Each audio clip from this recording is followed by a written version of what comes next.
টি-20 বিশ্বকাপে খেলবে পাকিস্তান, তবে খেলবে না ভারতের বিপক্ষে, আর যার প্রভাব পড়বে পুরো বিশ্ব ক্রিকেটে। খেলা না হলে আইসিসি ও বিনিয়োগকারীদের ক্ষতি হবে ৬,০০০ কোটি টাকার বেশি। পাকিস্তানের বয়কটের সিদ্ধান্ত নিয়ে চলছে তোলপাড়। এর পেছনে কি শুধুই বাংলাদেশের প্রতি সংহতি, নাকি রাজনৈতিক উদ্দেশ্য আছে দেশটার, তা নিয়েও চলছে নানা রকম বিশ্লেষণ।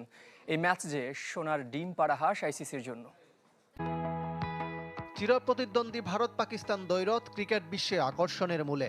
হাই ভোল্টেজ ম্যাচটাই যখন হবে না, তখন বিশ্ব আসরের জন্য একটা বড়সড় ধাক্কা। পাকিস্তান ভারতকে বয়কট করায় ক্রিকেট প্রেমীরা দু দলের মাঠের অ্যাকশন দেখতে পারবেন না। আয়োজক বিশ্বকাপে অংশগ্রহণকারী থেকে আইসিসির সব সদস্য দেশ আর বিনিয়োগকারীদের ক্ষতিও বিশাল।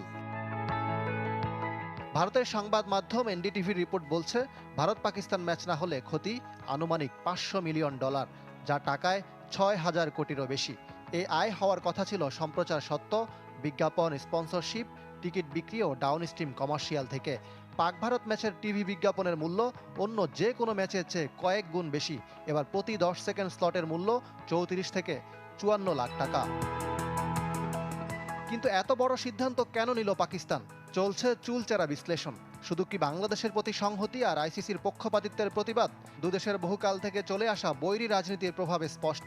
তা না হলে শুধু একটা বিশ্বকাপ নিয়ে দেশটির প্রধানমন্ত্রীর সাথে কেন ক্রিকেট বোর্ড প্রধানের দুবার বৈঠক হবে? থাকতে পারে বাংলাদেশ কেন্দ্রিক ভূ রাজনৈতিক সমীকরণও।